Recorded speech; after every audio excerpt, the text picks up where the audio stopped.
Mesdames, Messieurs, bonsoir et bienvenue à ce nouveau webinaire du CAPS. Je m'appelle Marc Franco, je suis professeur à l'Université catholique de Louvain et je suis président du Centre d'aide à la performance sportive, qui est une ASBL interuniversitaire qui nous regroupe avec les collègues de l'Université libre de Bruxelles et de l'Université de Liège.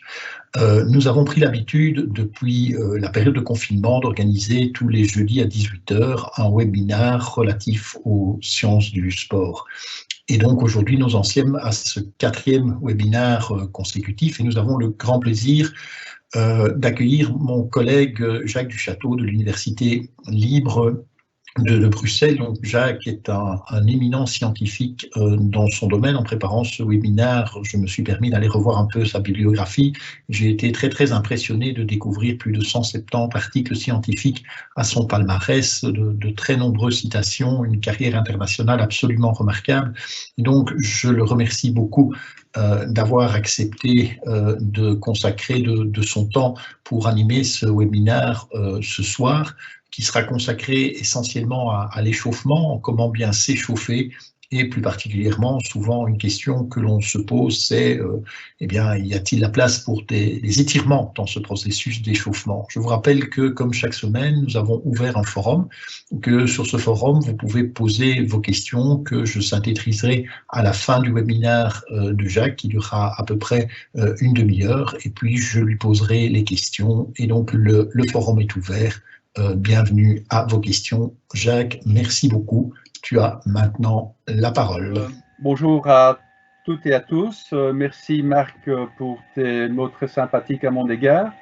Je dois dire que je suis très heureux de pouvoir contribuer, participer à ce webinaire du CAPS et de partager avec vous sur une thématique qui n'est pas peut-être dans l'air du temps liée au confinement, encore que nous sommes bientôt en déconfinement, et puis même si vous restez encore chez vous pour vous entraîner, peut-être que vous constaterez qu'il y a des alternatives à des seaux, par exemple, dans votre appartement qui pourraient gêner quelque part vos voisins. Donc, ceci est une petite boutade, bien évidemment, mais je souhaitais en tout cas parler de l'échauffement parce que je constate que bien souvent encore, on ne s'échauffe pas tout à fait correctement.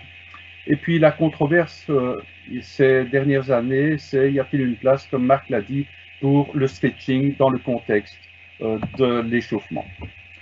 Alors, quand je pose à mes étudiants la question de savoir, ou à d'autres personnes d'ailleurs, à quoi sert l'échauffement, bien souvent on me répond, pour prévenir les blessures. Alors on verra que c'est, en effet, ça peut prévenir certaines blessures, mais ce n'est pas la seule raison, bien évidemment. Et la plus grande raison pour moi, c'est la préparation à l'activité sportive. On se prépare physiologiquement à cette activité sportive. Il suffit de voir les coureurs, notamment du Tour de France, quand ils se préparent pour un contre-la-montre, ils pédalent quand même à une allure assez importante. C'est pas pour ne pas se blesser, dans la mesure où leur activité n'est pas véritablement, en tout cas une activité où il y a des risques potentiels élevés, mais n'empêche qu'ils se placent dans des conditions optimales au plan physiologique. Alors, l'échauffement classique, celui que sans doute pour la plupart suivez régulièrement sur le terrain, est composé de deux grandes parties, un échauffement général et puis un échauffement spécifique que je vais rappeler dans quelques instants. Cet échauffement général habituellement commence par une activité fonctionnelle de faible intensité. Le plus souvent, c'est de la course lente. Ce sont des répétitions de mouvements plus ou moins rapides. Je pense au step par exemple, mais ça peut être des choses sur place ou d'autres formes d'activité, bien entendu, qui va mettre en action un grand nombre de groupes musculaires et on va voir tout de suite ce que ça va avoir pour résultat. Bien souvent, on fait suivre cette activité fonctionnelle d'exercices de mobilisation des articulations.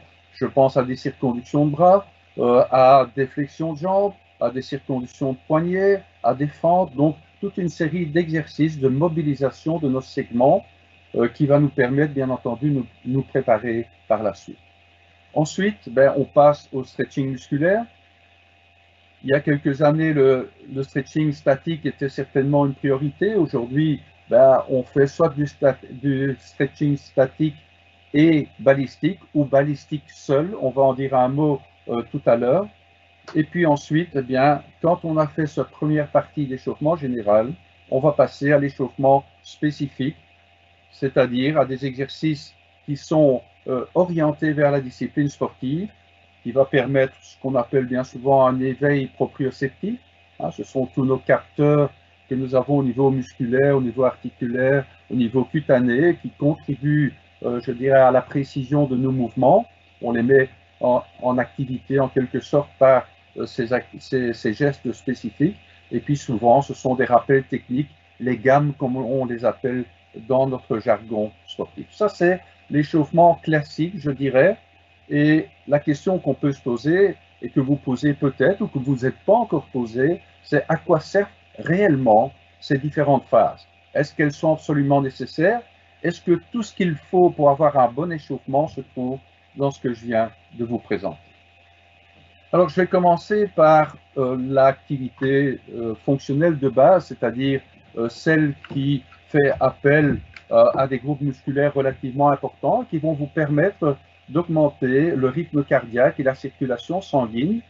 Ces exercices vont en réalité vous permettre un apport plus important d'oxygène au niveau musculaire et donc favoriser l'utilisation de ce que nous appelons la filière aérobie. Marc Franco pourrait vous en parler beaucoup mieux que moi, mais en réalité, lorsque nous sommes au repos, cette filière fonctionne à un régime relativement faible. Et donc, ce qui est important, c'est de la mettre en activité.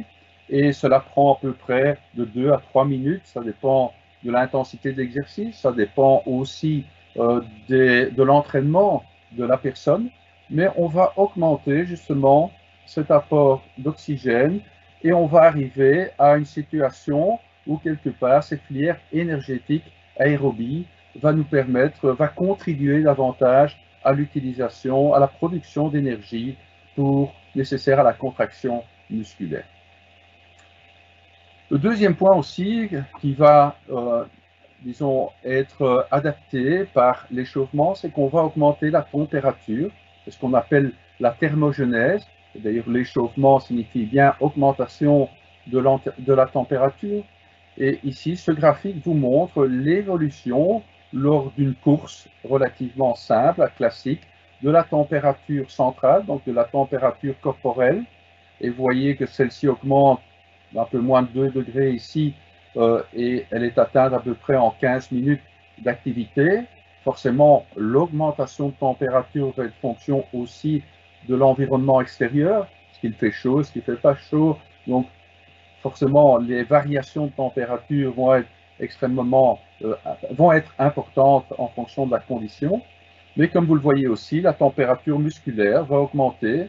Et là aussi, globalement, après 15 minutes, on a atteint une température musculaire qui arrive quasiment à une certaine stabilité. Alors, à quoi sert d'augmenter cette température musculaire? Eh bien, elle va permettre d'augmenter l'activité enzymatique, donc de certains enzymes qui sont responsables de nos réactions biochimiques. Je pense par exemple aux réactions qui concernent la production de force, où nous avons des filaments dans nos fibres musculaires qui vont en fait former des connexions qu'on appelle des ponts en physiologie. Eh bien, ces réactions, ces attachements, détachements peuvent être augmentés en termes de vitesse, donc elles vont se faire de manière plus rapide. Nous avons aussi une série de pompes métaboliques au sein même des fibres musculaires qui sont importantes pour maintenir une certaine homéostasie. Eh bien, ces pompes vont avoir leur activité accrue avec l'augmentation de température. On assiste aussi à des augmentations de vitesse de conduction neuromusculaire, donc la vitesse de conduction de l'influx nerveux au niveau de le système nerveux, mais aussi des membranes musculaires. Je note néanmoins que cet effet, même s'il est présent, est relativement limité. Il ne va pas non plus augmenter notre capacité de vitesse de conduction, de là à réellement augmenter nos performances de manière importante. Et puis un autre aspect qui est plutôt lié ici à la question de blessures musculaires, et j'y reviendrai par la suite, c'est que nos fibres musculaires l'intérieur présente une certaine viscosité, si vous voulez, en tout cas au repos.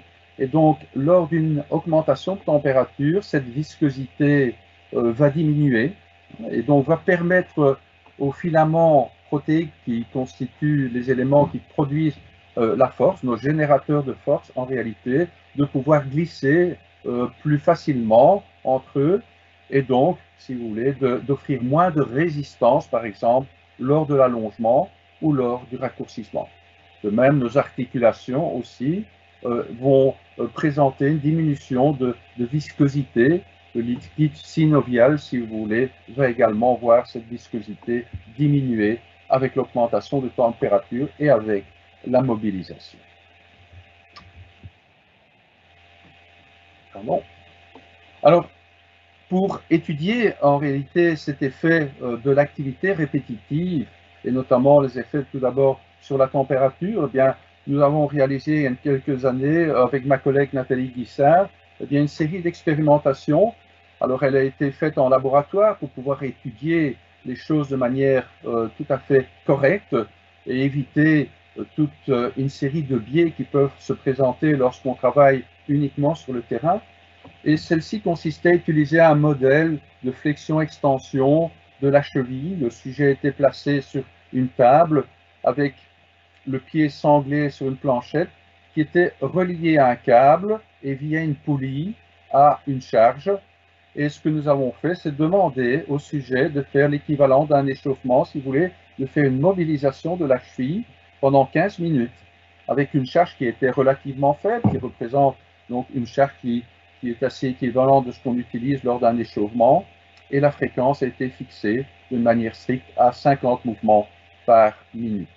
Et nous avons mesuré l'évolution de la température, et cette température, comme vous le voyez, la température cutanée dans ce cas-ci, ma collègue Nathalie, qui doit certainement m'écouter, ne voulait pas qu'on utilise un thermistor, c'est-à-dire une aiguille insérée dans la masse musculaire, donc nous sommes contentés d'utiliser une température cutanée.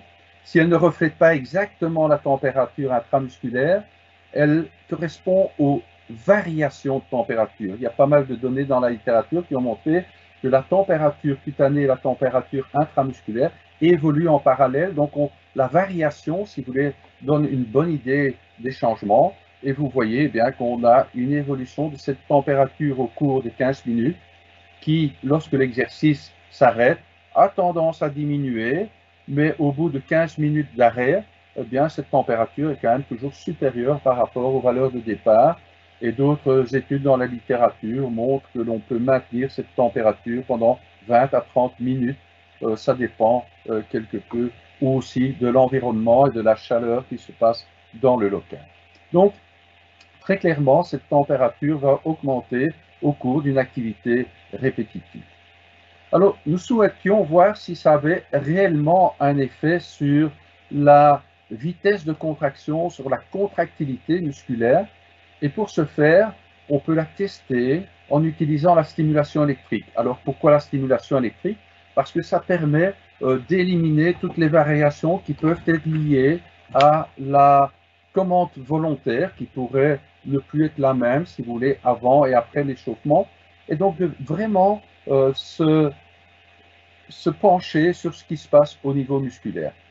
Le modèle que nous avons utilisé est très bien pour ça, puisqu'on peut stimuler au niveau du creux poplité, du creux du genou. Ici, on peut stimuler le nerf moteur des muscles du mollet, et on va, à l'aide d'un train de stimuli électriques, eh bien, produire une contraction artificielle de la musculature, et donc ça veut dire que la plante de pied va pousser sur la planchette, et si vous connectez cette fois non plus à une charge, mais le câble à un dynamomètre, vous allez pouvoir enregistrer la force de pousser, si vous voulez, donc la force de contraction exercée par les groupes musculaires, et vous avez ici un exemple où la force s'installe, atteint un maximum, donc la force vraiment maximale du muscle, puis la stimulation s'arrête et le muscle se relâche. Alors, on a fait cela avant les 15 minutes d'échauffement et après les 15 minutes d'échauffement, et vous voyez que après l'échauffement, la force maximale n'a pas changé. C'est ce qu'on constate habituellement quand les variations de température ne sont pas énormes. On n'influence pas en réalité la force maximale du muscle. Mais si vous regardez bien les pans d'installation de la force, eh bien on voit à l'œil nu que cette pente d'installation est supérieure après entraînement comparativement à avant entraînement. Et si vous n'êtes pas convaincu, eh bien il suffit de faire la dérivée première de ce signal, et nous l'avons fait ici, et le premier pic que vous voyez ici correspond à la vitesse la plus élevée que l'on a enregistrée pendant cette montée. Et si on la compare avant et après la période d'échauffement, on voit très clairement que cette vitesse d'installation de la force a augmenté. La vitesse de relaxation a également augmenté, c'est le deuxième pic ici, mais de manière un peu moins importante, comme vous pouvez le constater. Si on met tout ça en graphique pour un certain nombre de sujets, eh bien, on constate qu'après 5 minutes, en réalité, on va avoir cette augmentation de performance ici pour la pente d'installation de la force, de même que pour la pente de descente de la force, donc la vitesse de relaxation. Et vous voyez qu'après, on n'a plus énormément de changements. Par contre, et je ne sais pas si vous voyez la suivante, le reste de on a tendance à avoir une diminution de cette vitesse une fois qu'on a arrêté l'échauffement. Donc, on a tendance à revenir vers les valeurs de départ. Donc, ces augmentations ici de cinétique contractile, comme on l'appelle, eh bien, sont dues en partie à une augmentation de température, mais aussi à un autre effet qu'on a dénommé potentiation de post-activation. Donc, vous faites une activation ici par l'exercice d'échauffement. Eh bien, ce mécanisme de potentiation de post-activation va vous permettre d'augmenter votre vitesse maximale de contraction et de relaxation. C'est un phénomène, je ne vais pas rentrer dans les détails sur les mécanismes en eux-mêmes, mais c'est un phénomène qui est transitoire. Malheureusement, je vois que ma diapositive est coupée, mais donc après une dizaine de minutes, vous avez tendance réellement à revenir aux valeurs de départ. Mais ça veut dire que pendant un certain temps, ce mécanisme va vous permettre, par exemple dans des épreuves de force explosive, d'améliorer vos performances. Ah, voilà, on le voit de manière plus complète cette fois-ci.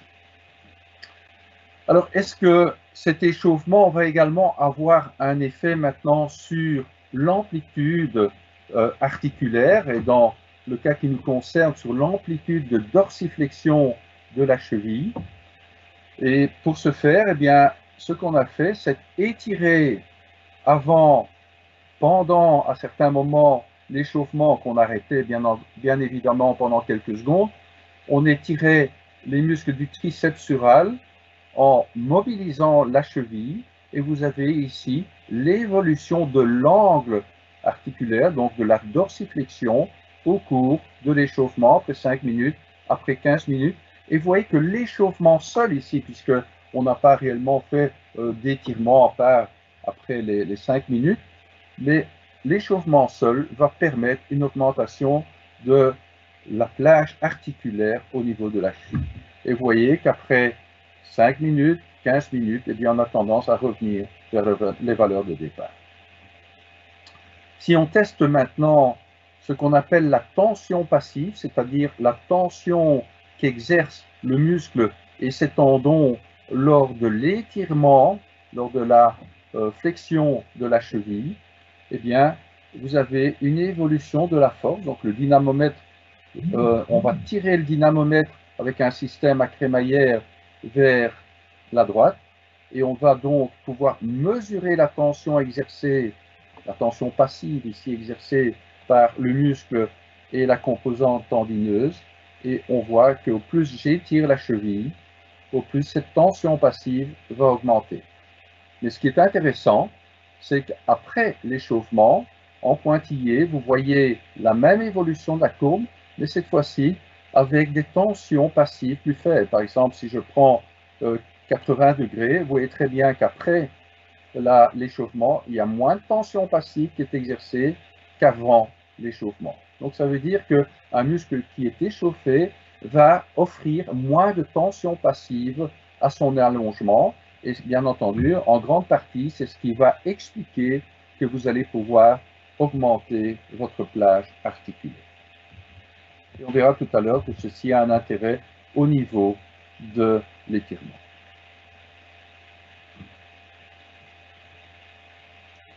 Alors, est-ce que la question suivante, donc je vous montrais ici que l'augmentation de température était favorable, que la potentiation de post-activation était un élément, un mécanisme qui permettait d'améliorer ses performances. La question que je voulais poser maintenant, c'est est-ce que l'échauffement classique est toujours suffisant? Et la réponse est dans le titre, il n'est pas toujours suffisant. En effet, certaines études, dont celle-ci qui est, je pense, une des premières à l'avoir fait, a mesuré la température, par exemple, au niveau musculaire du quadriceps et des ischio-jambiers après l'échauffement classique, donc quelques tours de terrain comme on le fait habituellement.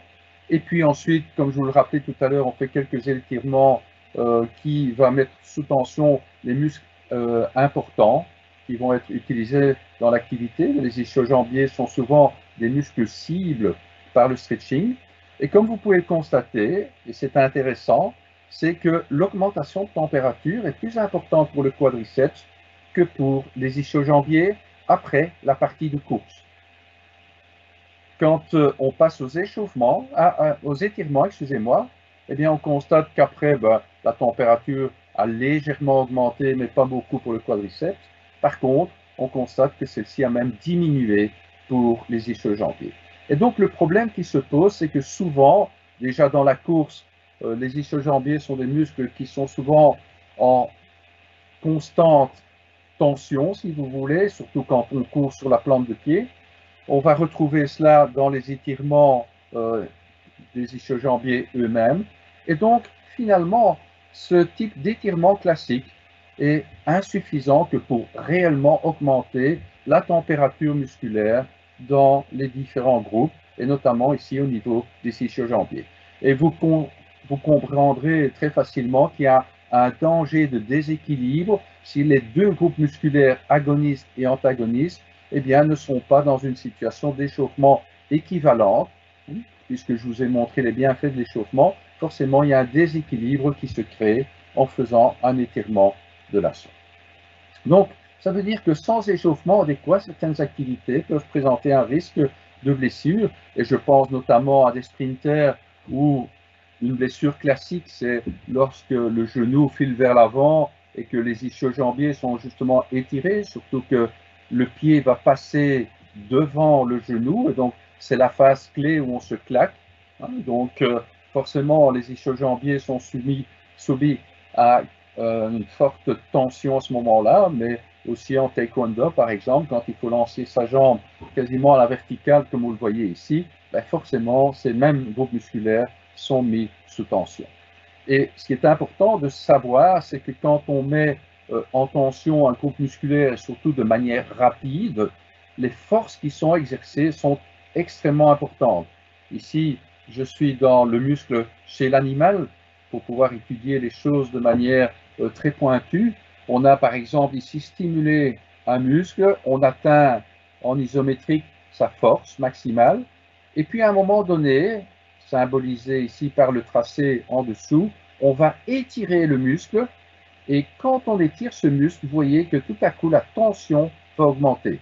Donc ici, vous faites en quelque sorte une contraction de type excentrique, on étire rapidement le muscle et cette tension augmente de manière importante. Et vous voyez qu'ici, si l'étirement se fait encore plus rapidement, eh bien la tension, cette tension supplémentaire, si vous voulez, liée à l'étirement, est même encore supérieure.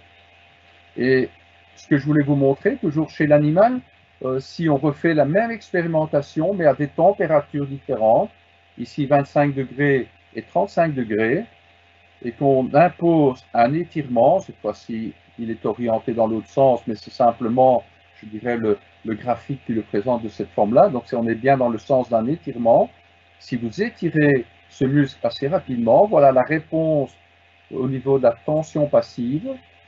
Si vous comparez à une température de muscle de 35 degrés, le même étirement, donc à la même vitesse, eh bien, induit des tensions qui seront moindres.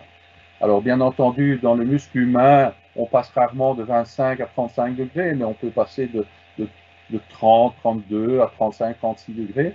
Mais malgré tout, vous allez avoir, si vous avez augmenté votre température musculaire, comme vous le voyez, des tensions qui seront moins importantes. Donc, on va mieux amortir en quelque sorte l'étirement qui est rapide lors de certains gestes sportifs. Donc, on a intérêt à avoir un bon échauffement, et je ne vais pas rentrer trop dans les détails parce que je prends déjà un petit peu de retard, je m'en rends compte, mais forcément, une série de causes potentielles de blessures eh bien, sont dues à une viscosité musculaire qui reste élevée parce que l'échauffement n'a pas été suffisamment important. C'est principalement le cas ici au repos, mais aussi les structures, la compliance des structures, donc le fait que ces structures vont résister davantage à l'étirement rapide va faire qu'on met en danger certaines structures du muscle et on va aller jusqu'à la rupture à certains moments. Et on constate, en tout cas sur des expérimentations très standardisées chez l'animal, que si on augmente la température, eh bien le niveau de rupture est beaucoup plus tardif. Donc, l'augmentation de température est extrêmement importante et il faut porter un soin tout particulier aux muscles qui vont être étirés dans vos gestes sportifs, c'est évident. D'autres causes possibles, mais je ne vais pas m'appesantir sur ces éléments. Alors, la question qui se pose, puisque j'insiste très fort sur cette augmentation de température, c'est comment augmenter cette température de manière optimale. Alors, en réalité, lorsque nous produisons une contraction musculaire, eh bien, celle-ci est le résultat, en tout cas, d'un apport d'énergie qui se fait au départ, d'une énergie chimique qui va produire, et on part de l'ATP, donc de l'adénosine triphosphate, qui va être scindée par une enzyme, une ATPase, une myosine ATPase dans le cas ici de la fibre musculaire, des myofilaments. Et cet ATP va être scindé en ADP plus du phosphate inorganique. Alors, cette énergie qui est produite va permettre un travail mécanique qui est lié au niveau des ponts entre l'actine et myosine, donc ce qui va produire en réalité notre force musculaire. Mais il y a une partie aussi de cette énergie, une grande partie, qui va être dissipée en chaleur. Et cette chaleur, bien entendu, va contribuer à augmenter la température musculaire. Alors, il y a des conditions favorables pour augmenter, pour favoriser cette augmentation de chaleur, c'est d'utiliser en fait des mouvements qui ne soient pas trop rapides et qui sont réalisés contre une certaine résistance. Il faut que la résistance qui s'oppose au mouvement eh bien, soit suffisante de manière à augmenter la transformation de cette énergie chimique en chaleur et ça va être le cas si vous recrutez un plus grand nombre de fibres musculaires, plus de ponts formés, mais aussi donc plus de chaleur qui va être produite, et surtout si vous maintenez cette contraction dans la durée. Alors, comment peut-on pratiquer cela sur le terrain? Eh bien, nous avons des exercices qui permettent, soit sous forme de contraction isométrique, j'ai ici en tout cas privilégié les ischio-jambiers, mais on peut le faire aussi pour d'autres groupes musculaires. On peut très bien ici demander au sujet couché sur le dos d'exercer une force contre la résistance d'un partenaire, par exemple, de mettre dès lors en tension les ischio-jambiers. On peut faire de manière isolée un exercice tel que celui-ci, où on est en appui sur un banc et on va fléchir et produire une flexion, extension des hanches en tirant par exemple son genou vers le haut. Ça va bien entendu produire une contraction musculaire importante au niveau de la chaîne postérieure, pas uniquement des ischios, mais les fessiers également au niveau du tronc. On peut utiliser des élastiques. Les bandes élastiques sont pas mal à la mode aujourd'hui. Donc, on peut faire des mouvements de griffés, comme on les appelle, donc de traction vers l'arrière de la jambe libre contre cette résistance que représente l'élastique. Mais on peut aussi faire des contractions excentriques et par exemple utiliser l'exercice nordique hamstring.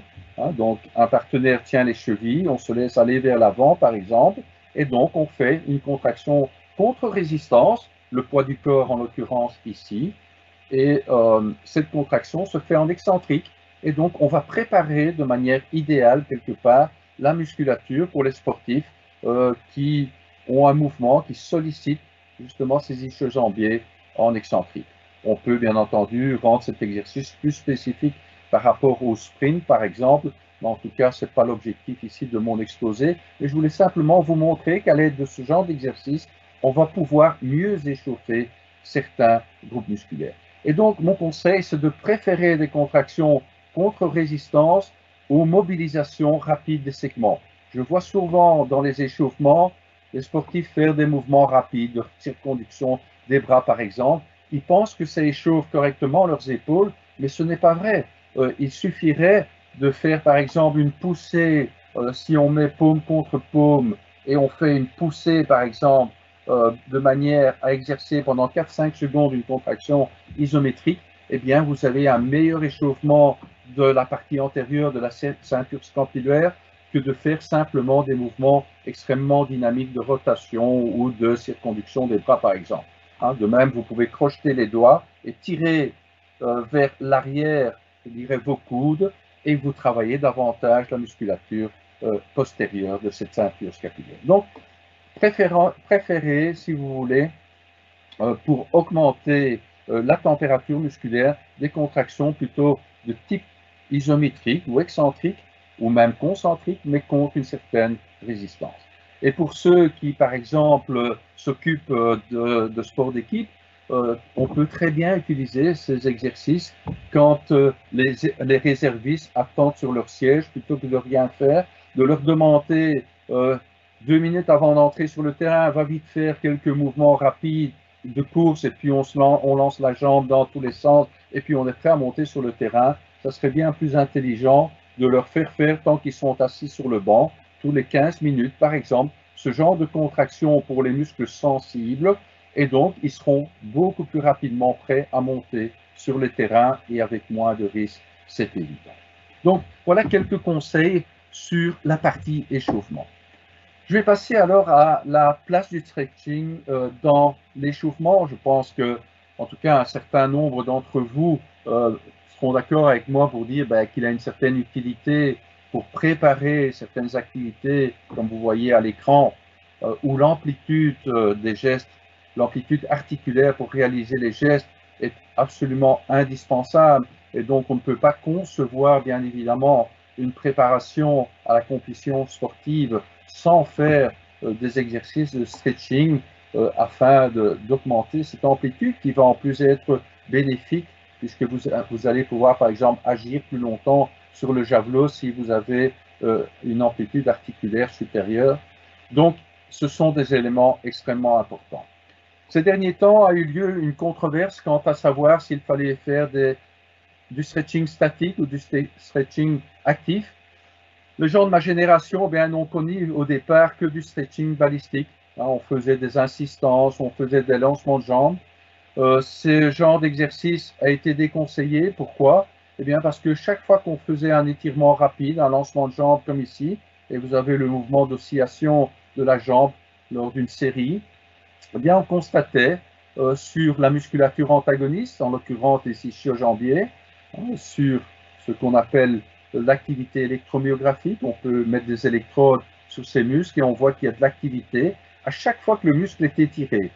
Et en fait, ce sont simplement des activités réflexes qui sont dues à l'étirement rapide de nos muscles qui sont étirés.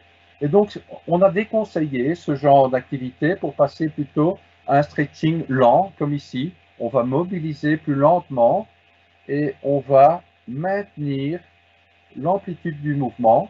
Et dans ces conditions-là, eh bien, on ne constatait pas ou très peu d'activité électromyographique. Ça veut dire que ici, le muscle était réellement allongé, alors que dans l'exercice précédent, à quelque part, à chaque fois que vous faisiez un balancement, il y avait un étirement, une contraction réflexe en quelque sorte du muscle que vous souhaitiez étirer.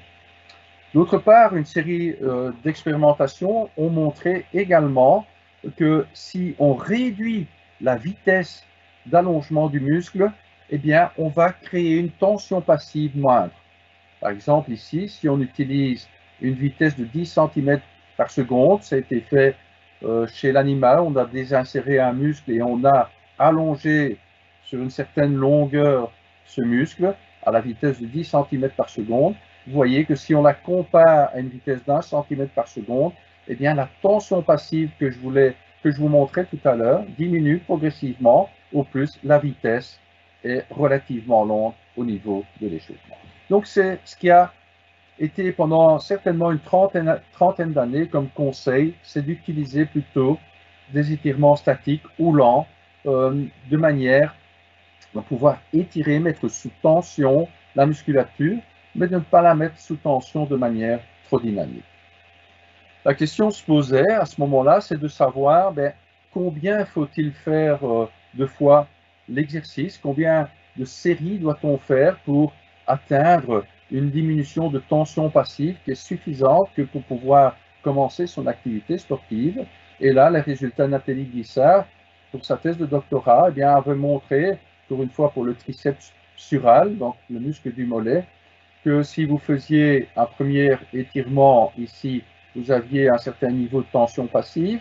Si vous en faites 2, puis 3, au troisième ici, vous avez les tracés interrompus qui correspondent à la tension passive au troisième étirement d'une durée de 30 secondes. Et vous voyez qu'il y a une diminution de cette tension passive assez claire. Par contre, quand on arrive à 4-5 étirements, on constate qu'on ne gagne plus énormément. Donc, le plus grand gain au niveau de la diminution de la tension passive quand vous faites des étirements de ce type, donc 30 secondes de maintien, surtout obtenu dans les 3 premiers essais. Par la suite, ça ne sert plus énormément à aller plus loin. On n'a plus un gain, en tout cas, qui est important à ce moment-là. Et dans son étude, elle avait également voulu voir si ça avait un impact de faire 10 stretching de 30 secondes, à nouveau des triceps surales, sur la force maximale, mais aussi sur la vitesse de contraction musculaire. Et elle n'avait pas constaté de diminution de la force, ni de cette vitesse de contraction maximale. Donc, je dirais qu'à ce moment-là, c'était assez clair que le stretching passif n'avait pas un effet négatif sur les capacités, en tout cas de force et de vitesse. Et puis en 2000, un certain Fowles fait une expérimentation, en tout cas publie les résultats d'une expérimentation où il va en réalité mettre sous tension toujours les mêmes groupes musculaires, les muscles du mollet. Donc ce qu'il fait, c'est de mettre en tension le muscle du mollet, va maintenir cette tension pendant 135 secondes.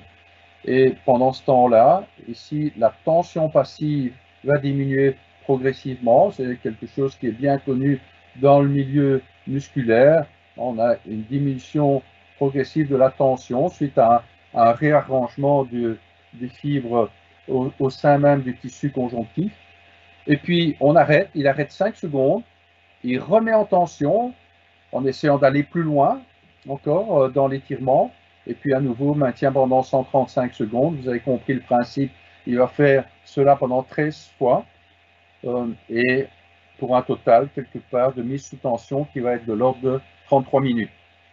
Alors, ce qu'il constate après, en demandant au sujet de faire une contraction volontaire maximale, c'est que juste après, le niveau de contraction volontaire maximale diminue, comme vous pouvez le constater. Et cette diminution se maintient, on récupère progressivement, mais vous voyez que cette diminution se maintient quand même pendant une série de minutes. Et donc, certains Fowles qui, en réalité, ne souhaitait pas étudier ce qui se faisait sur le terrain, parce que j'ai eu l'occasion de m'entretenir avec lui. Lui voulait simplement voir si des mises sous tension de longue durée avaient un effet important sur la force, a été finalement pris par certains qui ont vulgarisé l'information et en ont déduit que le stretching musculaire était totalement négatif avant une prestation sportive. Pourtant, si on analyse bien les choses, est-ce que c'est uniquement le stretching musculaire qui est en cause, ou bien est-ce qu'en mettant sous tension un groupe musculaire comme ça pendant plus de 30 minutes, on ne va pas créer, de par la tension, une sorte d'ischémie, on va réduire la circulation sanguine, et à ce moment-là, la température au sein même du muscle va diminuer. Donc c'est certainement un effet potentiel ici de la diminution de force.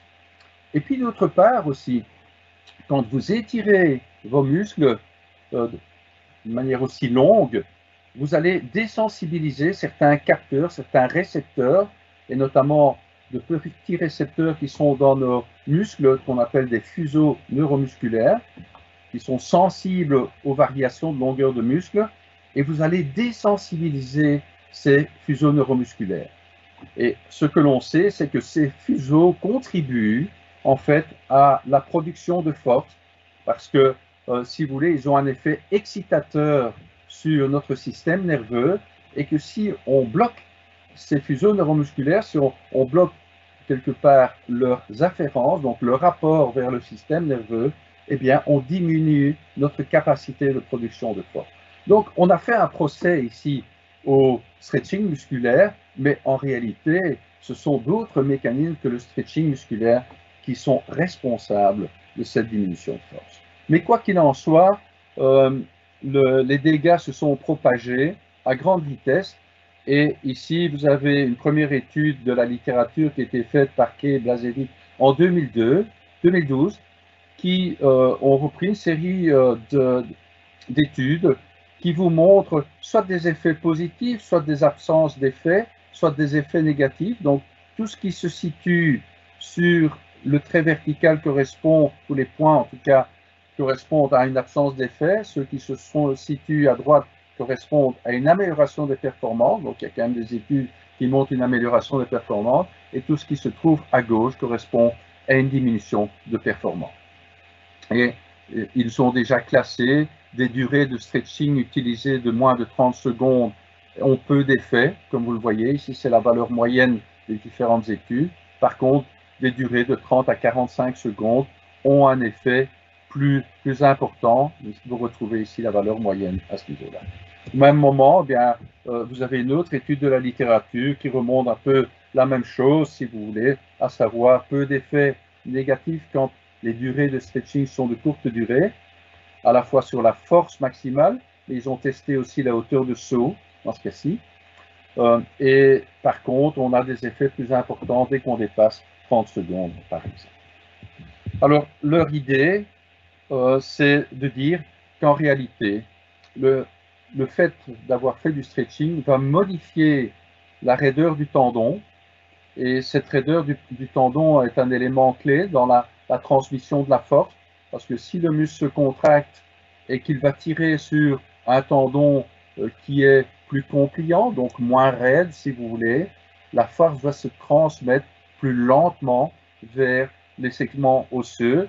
Et donc pour eux, c'était notamment l'effet négatif du stretching, et donc qui expliquait notamment dans des sauts par exemple la perte de performance. Je vais passer un petit peu parce que sinon je vais être trop long. Donc ça c'était en tout cas l'hypothèse qu'ils avaient émise pour expliquer pourquoi le stretching avait un impact négatif sur la performance musculaire. Et puis il y a quelques mois, exactement le 29 novembre 2019, une revue de la littérature par une même personne se rend compte que finalement, peut-être qu'ils ont mal fait de prendre des études où, pour la plupart du temps, elles étaient en dehors d'un échauffement.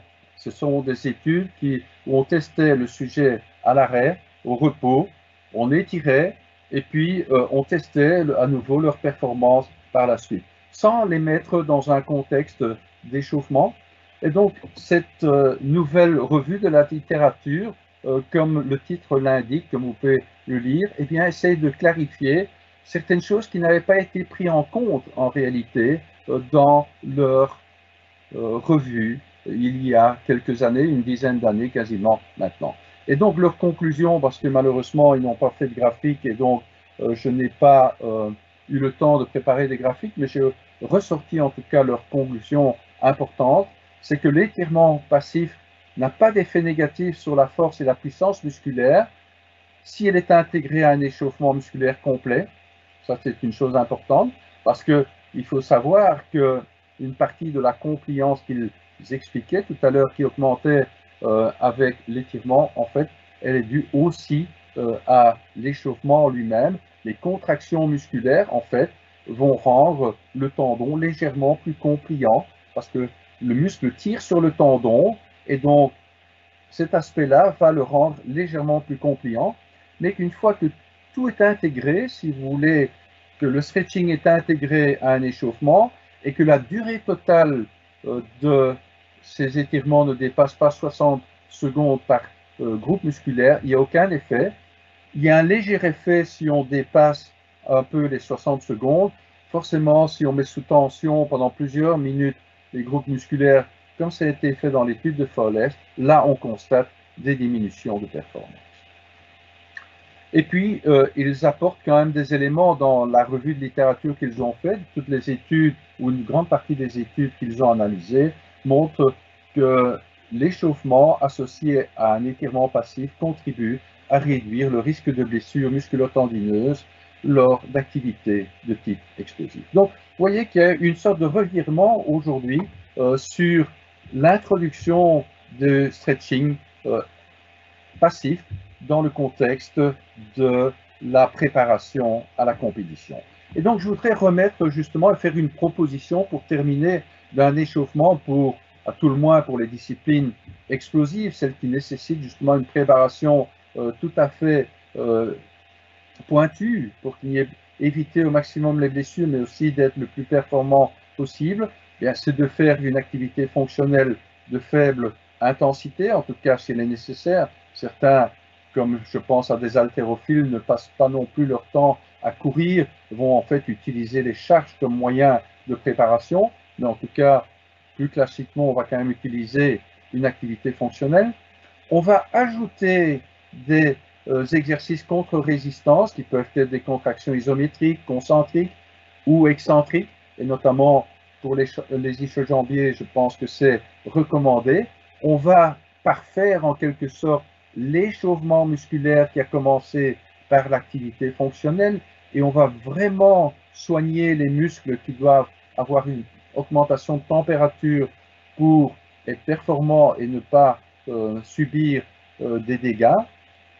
Et ensuite, on va passer au stretching musculaire. On est là sur un terrain qui aura présenté, je dirais, une bonne adaptation préalable.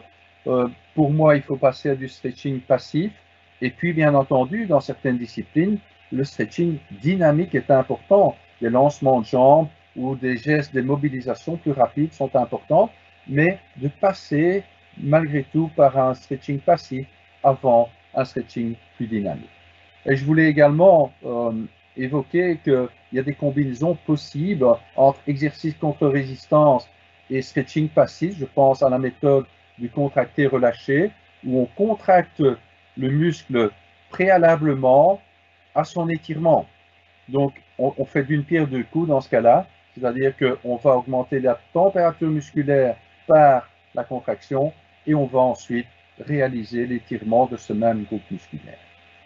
Et puis, bien entendu, on va passer à l'exercice spécifique de la discipline sportive. Donc, voilà ma proposition d'un échauffement qui peut, bien entendu, être adapté par rapport aux disciplines sportives, mais qui se base en tout cas sur des éléments concrets pour mettre le système musculo-tendineux dans les meilleures conditions possibles. Donc, en conclusion, très rapidement, l'échauffement est nécessaire pour la compétition et les disciplines explosives. J'espère que vous en êtes convaincus. Il doit favoriser l'augmentation de la température et de l'activation des principaux groupes musculaires. Donc, un travail contre-résistance est utile pour améliorer ses performances et pour offrir une résistance moindre à l'étirement brusque et donc minimiser le risque de blessure. Il doit être bien entendu entretenu jusqu'à l'approche de l'activité principale ou de la compétition. Et je vous ai montré aussi comment, grâce à des contractions de type même isométrique, où il ne faut pas bouger pour cela, si les joueurs ne peuvent pas se déplacer par exemple, eh bien vous pouvez maintenir une certaine température musculaire. Bien entendu, tout cela, c'est clair, n'est pas une garantie absolue contre les blessures musculaires parce qu'elles sont multifactorielles et peuvent apparaître même après un échauffement qui a été exécuté de manière parfaite, par exemple. Voilà, je vous remercie pour votre attention. Voilà, eh bien, merci beaucoup Jacques pour ce superbe exposé, toujours extrêmement bien documenté et parfaitement à jour. Il y avait 175 personnes qui ont suivi ton webinaire et nous avons eu de nombreuses questions. Donc, je vais demander aux auditeurs de ne plus poser de questions parce que nous avons de quoi largement remplir la discussion. Alors, il y a évidemment des questions qui sont plus spécifiques, il y a des questions qui sont plus générales et je vais peut-être commencer par les générales. Il y a aussi certaines questions qui ont été posées avant que tu n'abordes la problématique, donc en quelque sorte tu y as répondu, donc je me permettrai quand même de les aborder, mais peut-être la réponse à ce moment-là peut-elle être relativement brève. Alors une première question qui nous est posée par Serge et qui est assez générale, même si à un moment il évoque un sport particulier, que je devine, il parle du réveil musculaire. Donc, il parle en fait de compétitions qui peuvent avoir lieu relativement tôt le matin, comme par exemple à 8 heures, et il demande s'il est intéressant, dès le lever, avant le petit déjeuner, de faire un certain réveil musculaire avant le repas, la douche du matin, et puis de se rendre sur le lieu de la compétition avant de faire un véritable réchauffement. Je pense que ça peut être utile.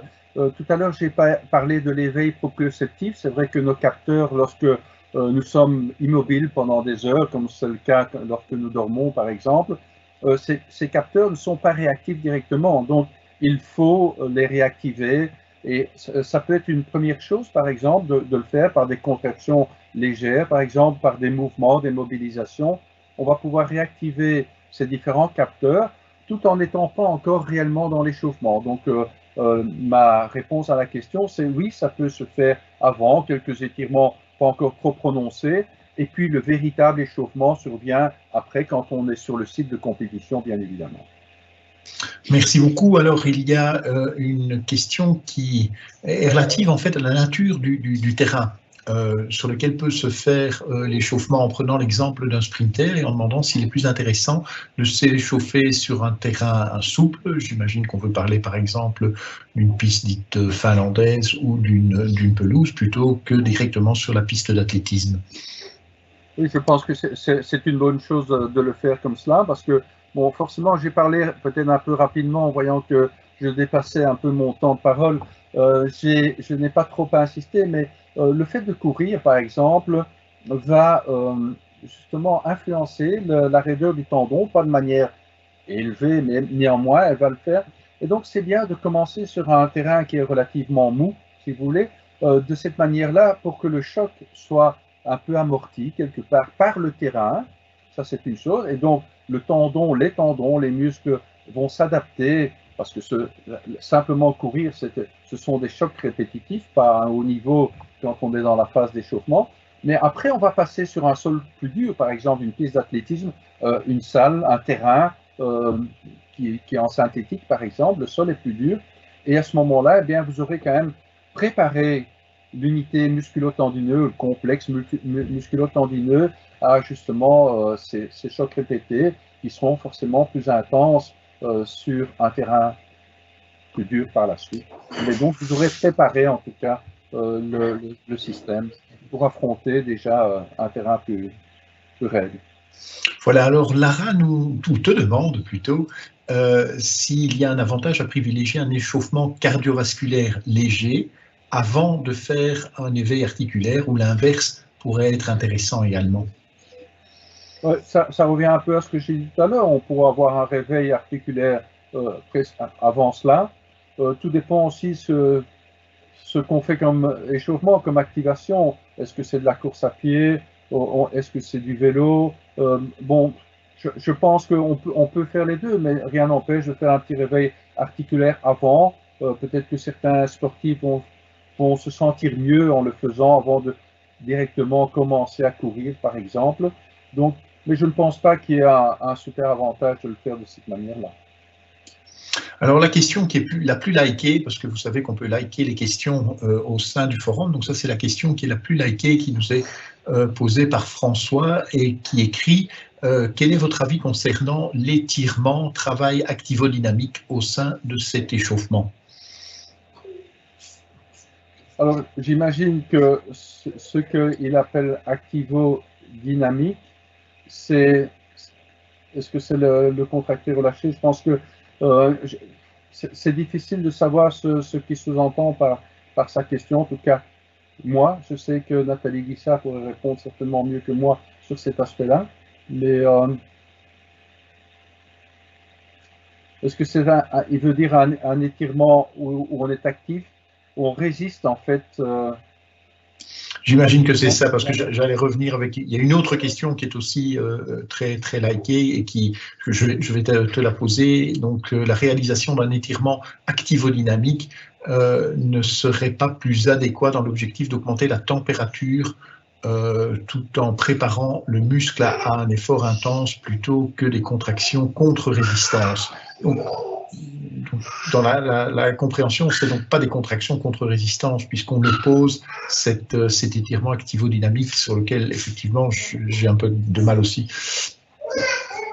En fait, ce qui est important, c'est que si on veut augmenter la température, parce que c'est ça l'objectif que j'ai évoqué par rapport à ces contractions, qu'elles soient isométriques, concentriques, excentriques, ce sont des contractions lentes où on résiste, où on produit une force qui va permettre d'augmenter le plus la température. Si l'étirement est trop rapide, même s'il y a une certaine tension, une certaine contraction musculaire, ben, ça sera moins efficace pour augmenter la température. Alors, les deux ne sont pas, peuvent être combinés. On peut très bien faire ce genre de contraction contre résistance, suivi de, je dirais, d'un étirement qui est un peu plus dynamique et de manière active, hein, où la contraction quelque part de l'antagoniste est présente aussi pour lancer, par exemple, le segment en question. Donc, je pense qu'on peut combiner les deux parce qu'il faut, pour augmenter la température musculaire, éviter des mouvements qui soient trop rapides. Il vaut mieux que cette contraction dure au moins 3-4 secondes pour avoir un effet, en tout cas, optimal. Alors, j'étais en train de préparer une question, mais en fait, tu réponds là à la fin de ta réponse à une autre question qui demandait effectivement si les étirements balistiques ne seraient pas bénéfiques pour augmenter la chaleur musculaire tout en étirant rapidement les muscles, ce qui diminuerait la tension musculaire. On est bien d'accord, c'est l'inverse. Hein. C'est l'inverse. Hein. Et donc, c'est pourquoi je préconise là, certainement, avant cela, d'avoir ces exercices contre résistance. Tout à fait. Alors, il y a une question, je dirais, qui est, je pense qu'il y a beaucoup d'entraîneurs, ou en tout cas des entraîneurs d'athlétisme qui sont confrontés à ce genre de problématique, c'est de maintenir l'échauffement dans les concours multiples. Donc, comment, par exemple, dans un concours en athlétisme, on va durer toute la journée, comment maintenir, qu'est-ce qu'on peut faire comme recommandation pour maintenir l'échauffement ? Mais, comme je le disais tout à l'heure, ça dépend si vous êtes cloisonné, bien souvent sur une petite surface, en tout cas dans les grandes compétitions, on n'a pas l'occasion de faire un tour de stade ou de se déplacer bien loin du point où se déroule la ce qu'on peut faire, bien sûr, ben, ce sont des mouvements d'activation sur place ou de petits déplacements. Et encore une fois, je reviens à ce que j'évoquais avec notamment l'élastique, parce qu'on peut très bien aujourd'hui avoir des bandes élastiques avec soi et on peut faire des contractions, des mouvements contre une certaine résistance. Ça ne veut pas dire des mouvements contre une résistance maximale, mais en tout cas, cette petite résistance va permettre de maintenir une certaine température musculaire, une certaine activité musculaire, et donc on peut maintenir, on peut se réchauffer de cette manière-là à différents moments du concours. D'accord. Très bien, merci pour ta réponse. Alors peut-être une question qui cette fois-ci est plus spécifique, je vais la poser parce que la toute première qui est arrivée, et donc là on parle des lancers. Donc pour un lanceur, est-ce que le stretching statique et balistique est meilleur que l'assouplissement pour la restitution de la force explosive? Je pense qu'elle est arrivée très tôt dans le webinaire, donc tu as peut-être amené des éléments par la suite.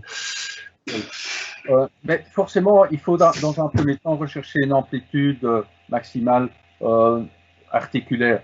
Je pense qu'un lanceur va pouvoir bénéficier davantage de son geste, il va pouvoir prolonger son action sur l'engin. Donc on a intérêt à pouvoir avoir une plage articulaire relativement importante pour augmenter justement l'action sur l'engin. Et donc ça, on va dans un premier temps l'avoir par des étirements plutôt passifs.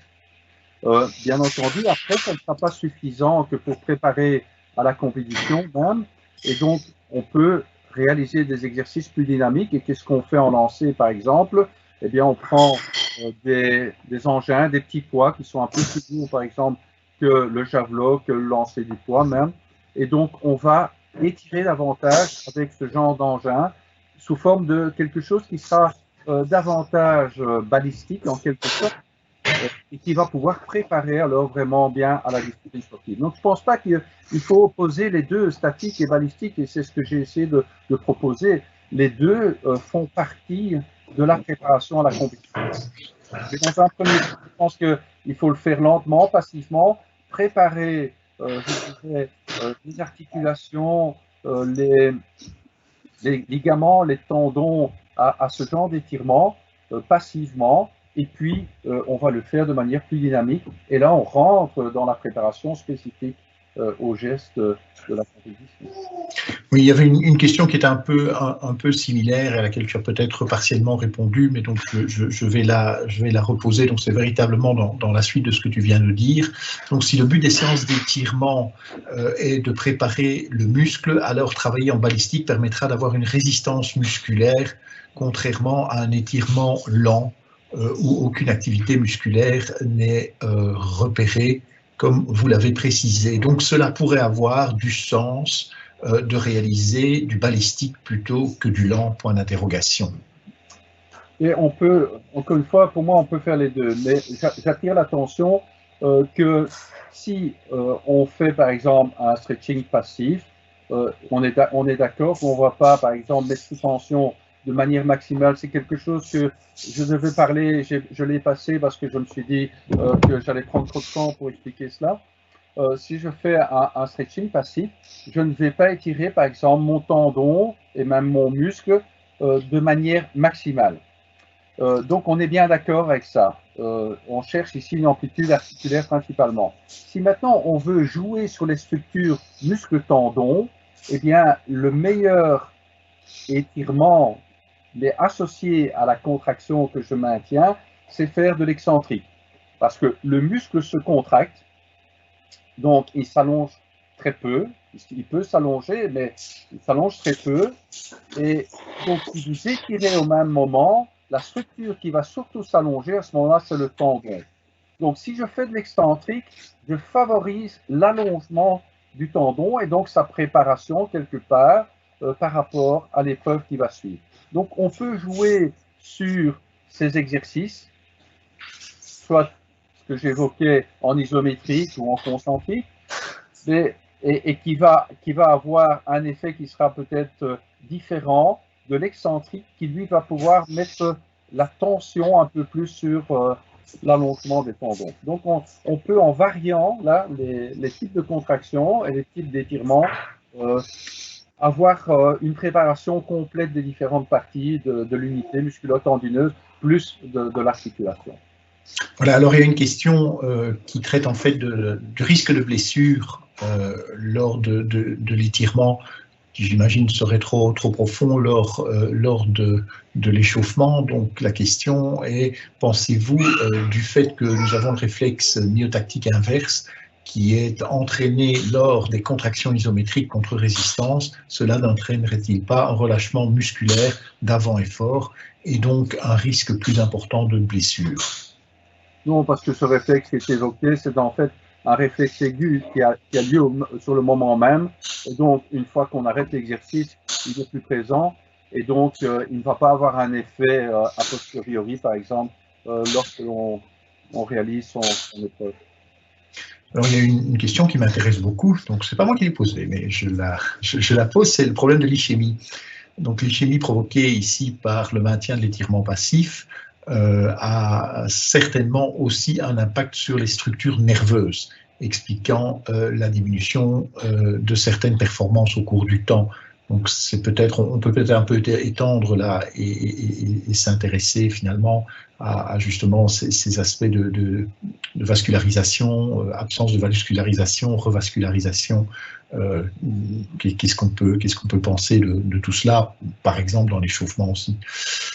Certainement que dans l'étude que j'ai montrée de Fowles, cet aspect a joué, bien évidemment. Maintenant, quand on fait uniquement quelques exercices de stretching, habituellement, on se relâche ensuite. Je veux dire que cet effet, en tout cas, n'est pas très important. Alors oui, il a un effet notamment sur l'inhibition du système nerveux, c'est ce qui se passe pendant la fatigue, hein, et notamment quand on fait des contractions maintenues, isométriques maintenues, on a les fibres qu'on appelle 3 et 4 qui vont jouer un rôle important, qui vont être sensibles justement à l'absence d'oxygène, à des variations métaboliques au sein du muscle. Mais ici, on est en train de parler d'étirement passif. Bien sûr, on va légèrement collaber les vaisseaux, et d'ailleurs nous l'avons constaté en regardant l'échographie, mais seulement nos étirements durent 20 secondes, 30 secondes au maximum, et donc ça n'a pas en tout cas un effet profond que pour dire, tiens, voilà, ça peut être une cause de la perte de performance par la suite. Voilà, merci beaucoup. Alors, il y a une question qui demande, avez-vous déjà mesuré une différence de gain d'élasticité entre le tendon et le corps du muscle, donc entre le tendon et le corps du muscle, selon l'application de l'étirement à chaud ou à froid? Donc à chaud, j'imagine, c'est après l'échauffement, et à froid, c'est sans l'échauffement. Je n'imagine pas qu'on parle ici de cryothérapie. Nous l'avons fait, mais pas sans changer véritablement la température. Mais c'est sûr qu'il y a des différences d'élasticité. Et comme je le précisais aussi, il y a des différences d'élasticité de la portion tendineuse ou musculaire en fonction de la manière dont on fait son étirement. Est-ce qu'on fait un étirement tout à fait passif, ou bien on fait un étirement où on maintient une légère contraction musculaire pendant l'étirement? Comme je le soulignais, dans ce cas-là, on va avoir davantage un allongement du tendon, tandis que quand on fait un étirement passif, c'est plus la portion musculaire qui va s'allonger. Donc, on peut faire varier les choses, mais à n'en pas douter, la température va pouvoir également, on sait que la température forcément va modifier la compliance musculo-tendineuse, mais en tout cas, ne me vient pas à l'esprit comme ça en direct une étude qui a vraiment analysé ça de manière pointue. Voilà, merci Jacques. Et peut-être la dernière question du jour, qui est un peu plus spécifique, et on demande comment expliquer que certains athlètes, particulièrement en sport de combat, ont une souplesse très importante lors d'un coup de pied, mais sont en réalité très raides. Oui, mais ça dépend de ce qu'on appelle raideur, parce que c'est toujours la discussion que l'on a. En fait, aujourd'hui, j'ai parlé notamment de raideur de tendon ou de compliance de tendon, de l'unité musculo-tendineuse. Donc, c'est la capacité de cette structure de pouvoir en réalité s'allonger et qui est tout à fait différente de la capacité articulaire. Donc, on peut très bien avoir une certaine raideur articulaire tout en ayant, par exemple, des tendons, des muscles relativement souples. Je prendrai par exemple l'exemple du vieillissement où forcément tout le monde va dire une personne âgée est raide, elle est raide articulairement, mais quand on teste l'allongement de son tendon par exemple, eh bien cet allongement est beaucoup plus important que chez la personne jeune. Donc quelque part, il y a une compliance plus grande au niveau du tendon. Donc ce sont deux notions, et j'avais prévu un graphique, mais j'ai pas le temps ça prendrait trop de temps de l'expliquer. Mais ce n'est pas, il n'y a pas d'opposition à être à la fois souple de manière articulaire, hein, et on voit d'ailleurs sur ma photo ici, ces bonhommes qui sont quand même assez corpulents ont une certaine souplesse, mais ils ont peut-être, par leurs exercices de combat, des tendons qui sont relativement raides. Hein, et même chose des haltérophiles, ils sont extrêmement, je dirais, raides en termes musculo-tendineux, parce que c'est important pour leur discipline, mais ils sont à la fois très souples également. Il y a des haltérophiles qui font grand écart sans aucun problème. Donc, les structures, en fait, je n'ai pas le temps de les expliquer, mais peut-être qu'un jour on peut faire un webinaire à ce niveau-là. Les structures ne sont pas les mêmes. Ce qui limite en réalité les amplitudes articulaires et ce qui limite les performances musculo-tendineuses, en fait, ce ne sont pas les mêmes éléments. Et donc, il n'y a pas d'antinomie, en fait, par rapport à avoir une certaine raideur articulaire et une certaine rigidité, enfin, raideur, pardon, tendineuse. Voilà, eh bien, Jacques, il me reste à te remercier vraiment pour ce remarquable exposé et puis ces réponses aux questions qui étaient toujours extrêmement pertinentes. Donc, on n'a pas l'occasion de t'applaudir, mais je pense que si tu étais devant l'auditoire, tu aurais de chaleureux applaudissements de toute l'Assemblée. Mais merci beaucoup pour cet exposé et tout ce que tu nous as appris. Donc, mesdames, messieurs, on va en rester là pour ce soir. Donc, on reviendra la semaine prochaine à la même heure, jeudi, 18 h. Nous avons l'habitude de communiquer lundi sur la thématique de la semaine, mais il est très vraisemblable que la thématique de la semaine prochaine sera liée finalement au déconfinement et au réentraînement qu'il va falloir maintenant envisager après ce déconfinement. Dans le forum, l'une ou l'autre personne nous ont également suggéré des webinaires. C'est une excellente idée et donc si vous avez des suggestions à nous faire, n'hésitez pas à le faire éventuellement en utilisant le compte Facebook du CAPS. Voilà, il me reste à vous remercier pour votre attention et à vous souhaiter une excellente soirée en espérant tous et toutes vous retrouver la semaine prochaine. Au revoir. Bonne soirée.